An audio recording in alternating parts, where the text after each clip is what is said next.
Okay, there's not too much wind noise. There's another individual tree tutorial, pruning of an individual apple tree. This is an Egremont Russet. It happens to be here by mistake. This is a row of Lord Lambourne, and that's a sunset. This should have been a sunset, but due to a mix-up, it's an Egremont Russet. That's fine. That in itself isn't a big issue, but occasionally it can be slightly testing when trees that you're pruning have all got a particular habit of growth, and there's one in the row that is of a different kind. Anyhow, this presents some interesting pruning problems. As you can see, it's a good open centre, sort of 4 main branches, good open centred tree, branching away from about 3 feet above ground level. It's a half standard open centre. And it's got a huge number of shoots that came out last year. Now last year we had a lot of rain, too much rain. And anyway, there was lots of shoots have grown. So I don't want fruit growing up that high. This is, this is my head height, 6 feet. That's 7 feet. I don't really want anything much above that, because otherwise I've got to get a ladder to prune it, pick it. So I'm having to think, what am I going to do here? Always, first of all, think, well, are there 1 or 2 big cuts with the saw that you can make and make life a lot easier? I think most of this tree really is growing a bit higher than I want it to, so I think I probably do want to reduce the height of it to some extent and make it a little bit easier to prune.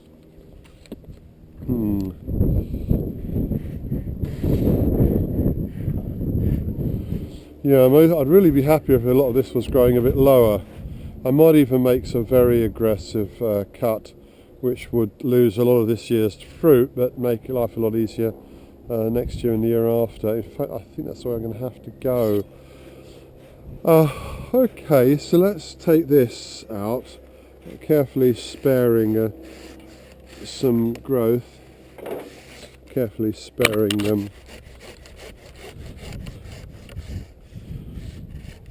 that bud there.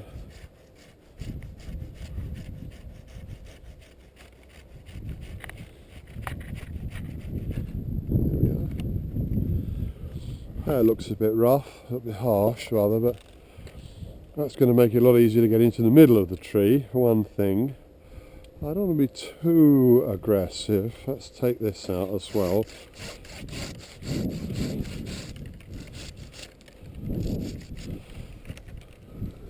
Yeah, this tree's a bit, there's a mismatch of vigour really. It's growing more vigorously than I really wanted it to.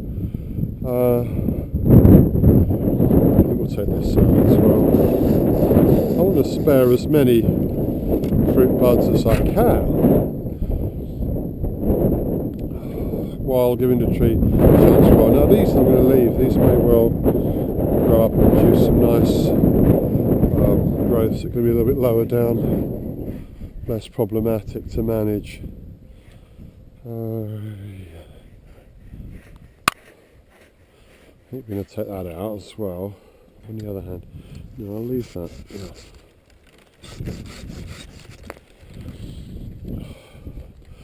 Yeah, not to get carried away with the saw. Stand back and have a think. What does it look like now? Yeah, well, let's let a lot of air into the middle of the tree. I'm going to put the saw away for now, anyhow, and I might get it out again later. Where's my? Here we are. All right, we've got too much of this New Year's growth, so I'm going to be cutting a lot of this back. I'm cutting these two outward facing, or in some cases I'm cutting them out completely, particularly where they're facing right into the middle of the tree.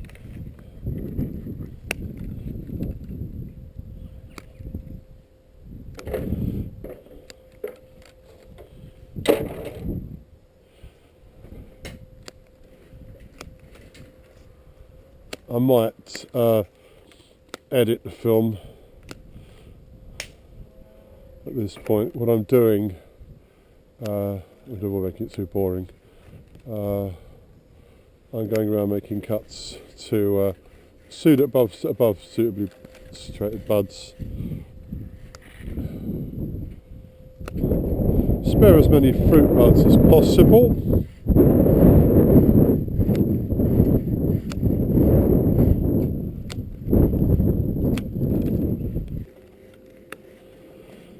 I'm not going on at great length about the principles behind this. I've enumerated them so many times in the past. But again, briefly, what you want is a balance between new growth, fruit, and the production of fruit bud. So each year, ideally, the tree will make a little bit of new growth, a certain amount of new growth, a certain amount of fruit bud, and a certain amount of actual fruit. And your job as the pruner is to try to keep all of this in balance. As far as possible, spare fruit buds, and as far as possible, prune to outward facing, usually outward facing buds, but basically with the bud pointing in a direction that you want the new growth to come, which will usually be outward facing. That's not an invariable rule. Okay, I have reduced the height of that tree by a considerable amount, by about 2 feet, 2 to 3 feet. I haven't cut that many fruit buds. I have cut some off, but not that many.